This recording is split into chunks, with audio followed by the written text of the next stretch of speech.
everyone, and welcome to the VCalla Show. I'm Vincenzo Calla, the host, and today I welcome the Member of Provincial Parliament for Mississauga Lakeshore and the Parliamentary Assistant to Ontario's President of the Treasury Board, Rudy Cuzzetto, to the show. Thanks, Rudy, for joining me. Thanks, Vincenzo, for having me. I'll call you Vincenzo or Vince. Yeah. What would you? Vincenzo, whatever. Vincenzo, great. Thank you for having me, and it's always an honor to be on your show. Well, it's so great to have you, and we're chatting a bit about this before, but last time you joined me was October 13th, 2021, which feels like such a short time ago, but that was a while ago now. So it's crazy to think, and that was my 5th interview, and now you're number 105 for interviews. So I promise everybody I'll stop counting after my 100 now, but I just wanted to point that out. So today we're going to talk a bit about the way forward for Ontario's public service and what this Ontario government is doing for workers and for just generally as we head towards the budget as well. So thanks, Rudy, and we'll get started on this conversation. Great. So over the past few years with COVID-19 pandemic, everything in our world has changed, and Ontario is no different. People have been adapting to new lives, working from home or shifting working strategy to accommodate for the pandemic. So as we exit the pandemic, Ontario is changed, and the public service in our province is changed, and everybody's asking what's next, whether that be private, public, anything. So we're going to have this great discussion today, but Rudy, first I want to talk about something before we go into that, and that's something more personal for you, and it's Hazel McCallion. So I know that Hazel, earlier this week, we said goodbye to her at the time of this filming for her funeral on what would have been her 102nd birthday. And I know that Hazel was a mentor and close supporter of yours and close friend of yours over the years, Rudy. So I wanted to ask you, what will you remember most about Hazel, and what are some lessons we can all learn from her very long, successful life and her dedication to public service? Well, Vincenzo, I'm going to go back in history here. I remember when Hazel was newly elected to be the mayor of Mississauga, and I still remember the 1979 train derailment here in Mississauga. I was just up the road on Mavis and Dundas area, and Hazel, that was her first real test of her being the mayor of Mississauga, and she was able to evacuate was approximately 250,000 residents without one incident of any incident at all, like no deaths, no crime had occurred during that time. Because you got to remember, we all left Mississauga. The houses were abandoned. Right, but she was able to do that as a newly minted mayor. That was incredible of her. And over the years, if it was, I don't think Mississauga would have grown the way it has if it wasn't for Hazel McCallion. And Hazel will always be remembered as the best mayor Mississauga has ever had. There's no one that compares to Hazel. And last year, on her 101st birthday, I presented her with 101 yellow roses because that was her favorite color. And I'll tell you the truth, and I haven't told anybody, I had gone to my florist because it is her birthday's on Valentine's Day. I had gone to the florist a month before her passing. I said, I need 102 roses for her this year because I was going to go bring her 102 yellow roses this year. And unfortunately, she had passed before I could do that for her. Like I said, there will never be a mayor like Hazel. But one thing I got to give Hazel, if she didn't like something you were doing, she would tell you. And, that shows the character of the person, and all she wanted was the best for the city of Mississauga and beyond the province of Ontario as well. And, being so close to us and even Premier Ford, like she was, a strong advisor of our premier on how to, handle certain things that were happening in the province. And, I want to thank the family because it's really the family behind Hazel that gave her to us. Without the family giving it, because, there's a lot of sacrifices being a mayor, an MPP or an MP for your family. Like they gave Hazel to us. And I want to thank the family for doing that because, like I said, Hazel was a tremendous mayor. Well, definitely, and somebody that a lot of people have looked up to over the years as the pinnacle of public service as a politician in Canada, and one of the most recognized mayors in Canada, and the longest serving mayor in Canada, and one of the most legendary politicians that has ever served in our country for sure. And before going on to the next segment, I'm just gonna put this little video up. This is a video from when you were um a- I think around her 100th birthday, and there was this exhibit talking about her achievements, and this is a video from you in the legislature talking about that and some fun little memories that you had then.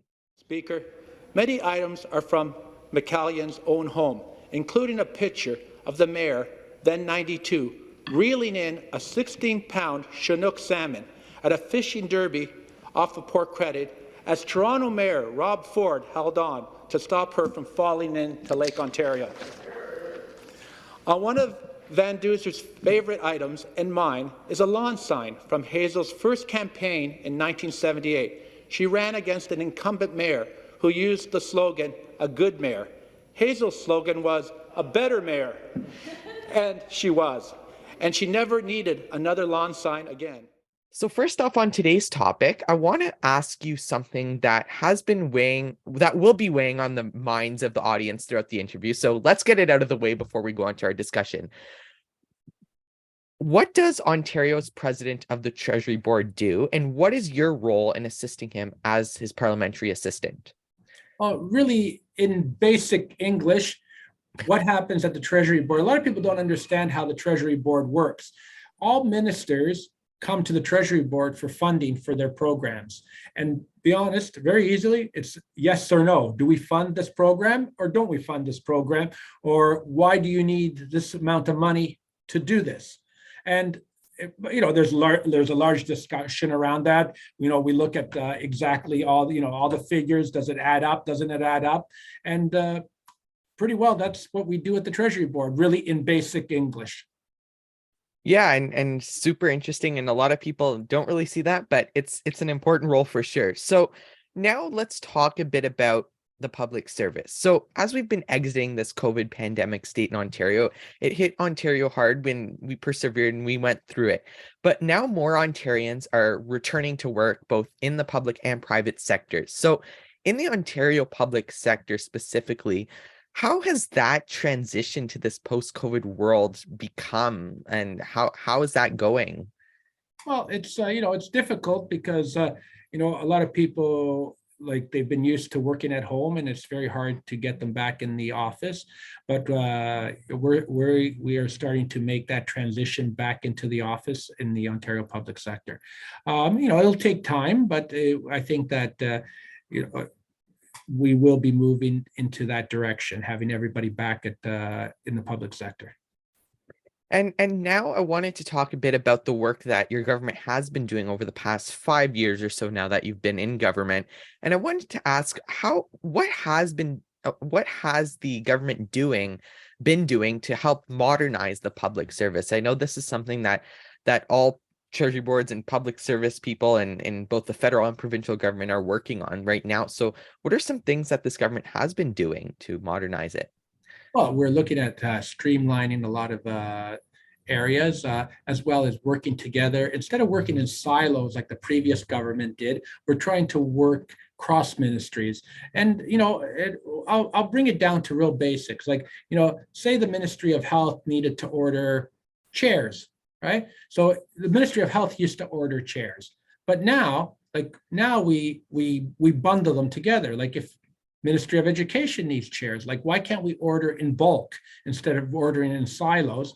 Because when you buy in bulk, like everything else, it is much cheaper. So that's what we're doing across the public sector, getting all the ministries together so we can order things and make it more efficient for the province of Ontario and the taxpayer of Ontario. So now I wanted to ask you a bit about the future of the public service. So what do you see to be the future of the Ontario public service and seeing that as we go forward post-pandemic and just into the future?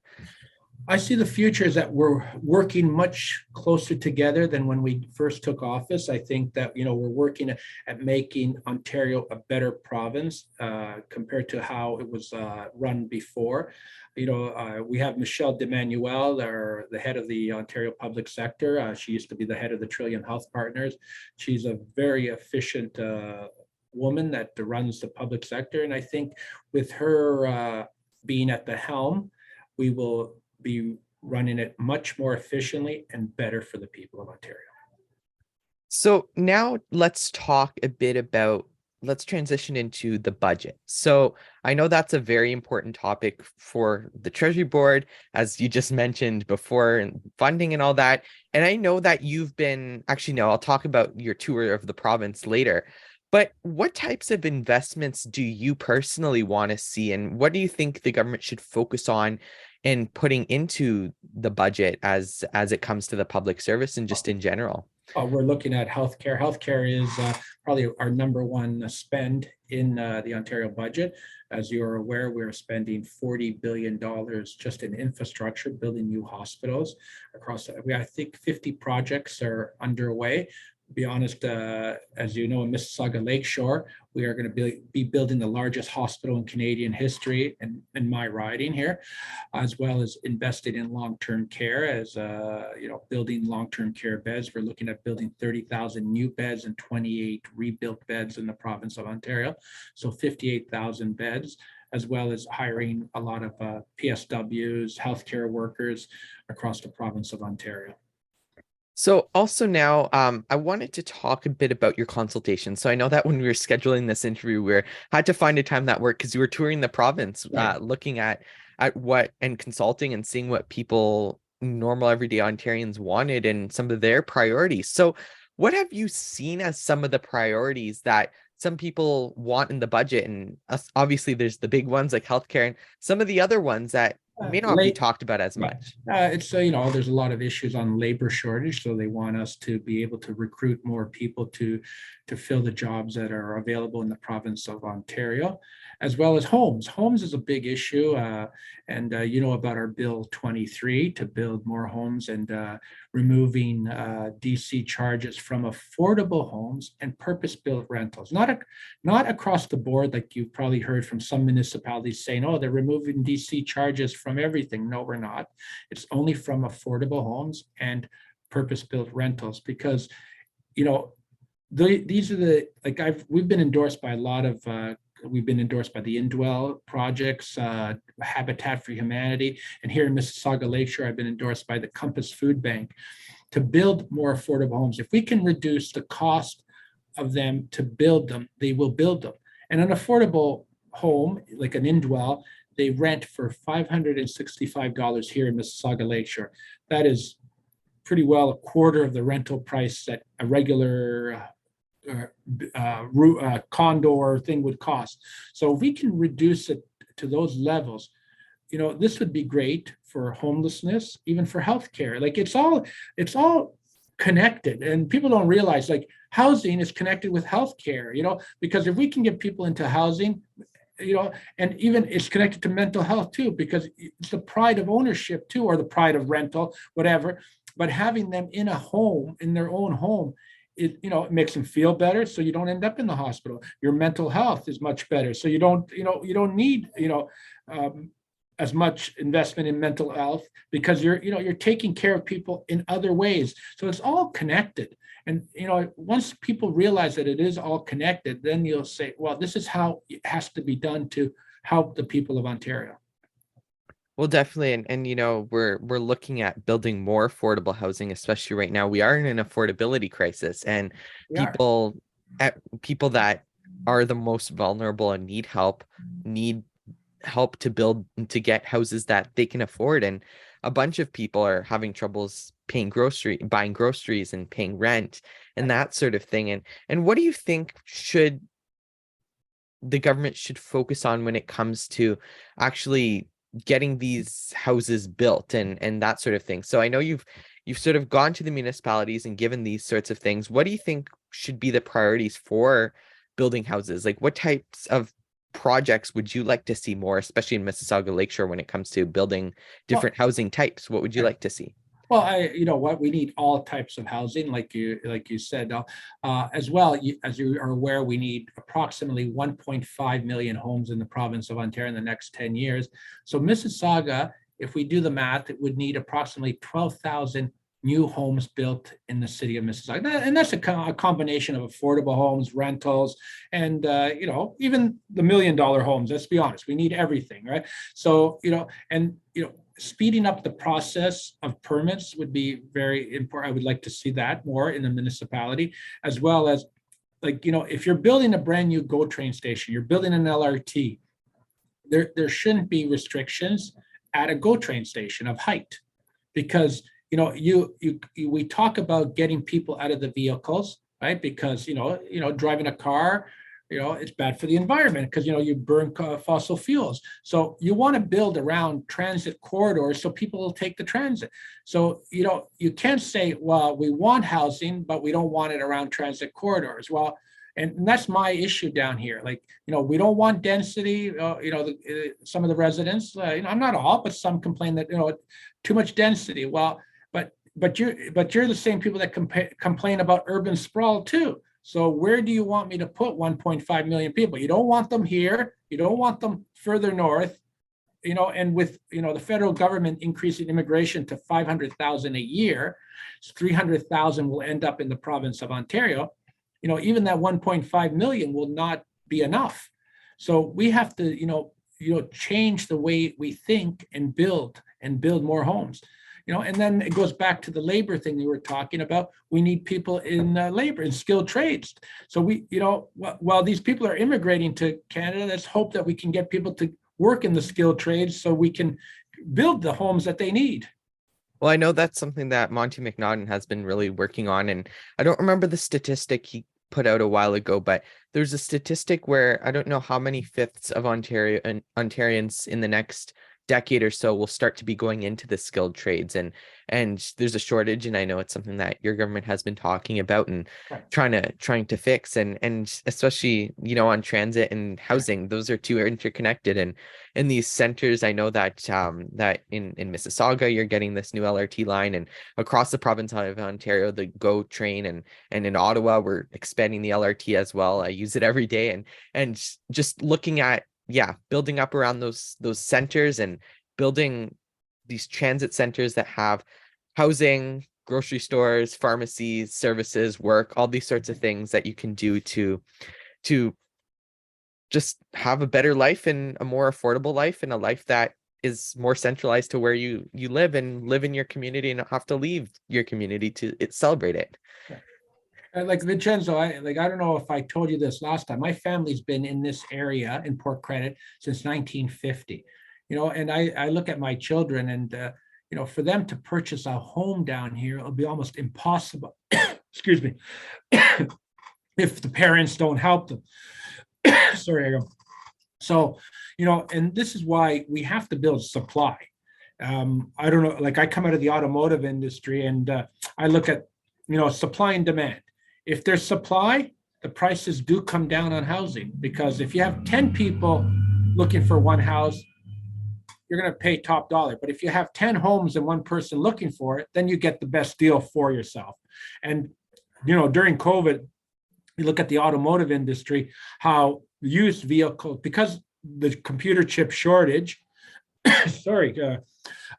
we've been having difficulties producing new vehicles. So a used car will go for top dollar. A car that you might have paid $7,000 last year or 2 years ago, now is going for $10,000.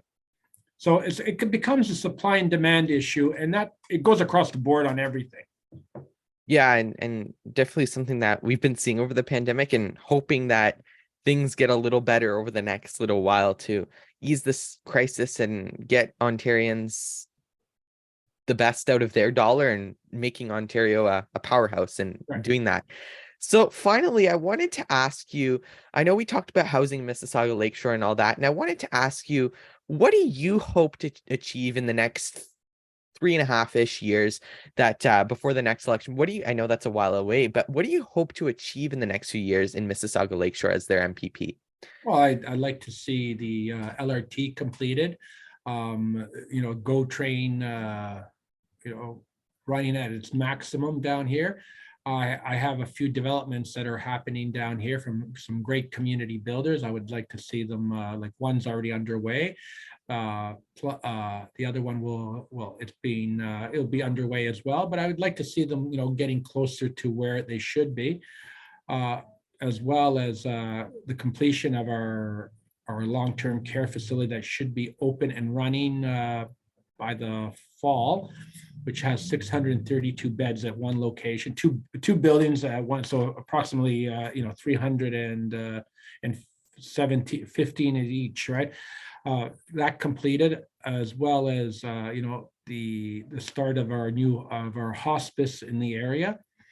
Our hospital is underway right now. We're building the parking structure, and then we're going to start demolishing the other two buildings there and start building up and building our hospital.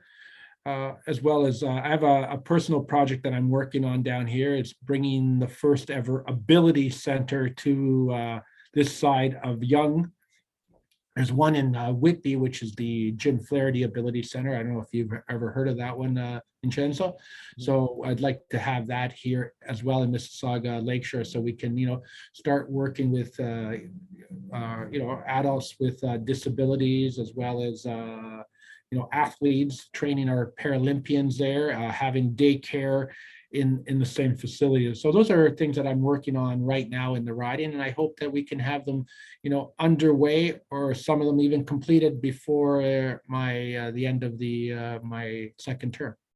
Well, and I don't remember that it's been a while now, but the last time I came down to Toronto, we drove through Mississauga Lakeshore and ate lunch there at a restaurant there, and just the growth that I saw in Mississauga Lakeshore. It's just such a growing place, and so much, like you said, and lots of exciting things happening there. Even I just a silly little thing, but even Carlo's Bake Shop, Buddy Velasquez opened up his first location in Canada in your riding. Yeah, to be honest, Vincenzo, I'll make you laugh. It's the gentlemen that opened up are friends of mine that I've known for through high school, right? And the location used to, I lived down the street from there. That's where I grew up, down the street from there. And it used to be the IGA when I was growing up. And when they were renovating, they found this old produce sign, right? And they go to Rudy, they told me about it. I said, well, do you know it was an IGA? And they said, we never knew it was an IGA, right? So it's funny how, how history, about history in the riding, right? Yeah, and just so interesting. And you know what? That's a great way. We could keep talking about so many different things, but I'll end it off for today. So before we end, is there anything else that you want to say on the topic, or just in general before we end off? No, I just want to thank you, Vincenzo, for all the work you do to get these programs out there, and interviewing MPPs, municipal councillors, and MPs, just to hear from them what they're trying to do for their community. Because I think doesn't matter what political stripe, I'll be honest, I think they try to do what they think is best for their community. Sometimes we make mistakes. We're human like everybody else, but I think at the end of the day, we try to do what's best for our community. Definitely. And that's the great conversations I have. And through all my interviews, especially Let's Discuss Politics, I always try to ask a two-sided question of serving as elected official. What are you doing locally? What's your favorite things that you're doing locally? And then I move on to Parliament and what you're doing in the legislature. But it's just so important to talk about this, and so many great programs and having great conversations like this one. So thank you, Rudy, so much for joining me. It was so great having you. So to stay updated, make sure to follow me on Twitter, Facebook, Instagram, and TikTok at VC Productions 25. Check out VincenzoCalla.com and make sure to like, subscribe, and get notifications here on YouTube. The VCalla Show is a VCalla production. So until the next video, I'm Vincenzo Calla, signing out.